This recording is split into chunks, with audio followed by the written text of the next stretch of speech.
শরীয়তপুরের জাজিরা উপজেলার মাঝিরঘাট এলাকায় পদ্মা সেতু রক্ষা বাঁধে হঠাৎ ভাঙন শুরু হয়েছে। ভাঙনে বাঁধের ২০০ মিটার এলাকা নদীগর্ভে বিলীন হয়ে গেছে।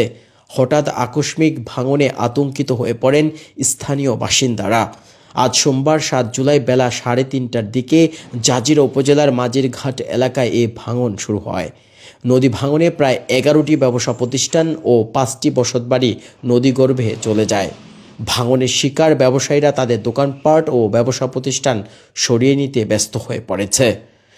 গত ১ মাস আগে ঈদের দিন এখানে কিছুটা ভাঙন দেখা গেছিল, তো সেটা থামছে, জিও ব্যাগের মাধ্যমে থামানো হয়েছে। তবে আজকে দুপুর ৩:৩০টায় হঠাৎ করে তীব্র ভাঙন দেখা দেয়। ২টা বাড়ি চলে গেছে অলরেডি। তো আধা ঘন্টা ভাঙনে 4টা দোকান চলে গেছে, 2টো ট্রলার ডুবে গেছে।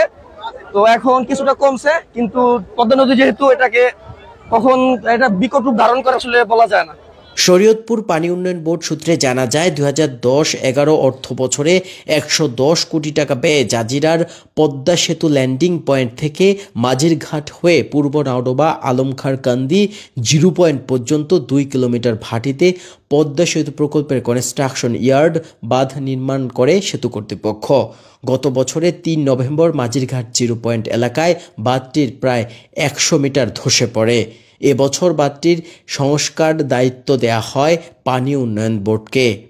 ২,৮৭,০০,০০০ টাকা ব্যয়ে ওই স্থানে বালুভর্তি জিও ব্যাগ ও সিসি ব্লক ফেলার কাজ শুরু করে পানি উন্নয়ন বোর্ড।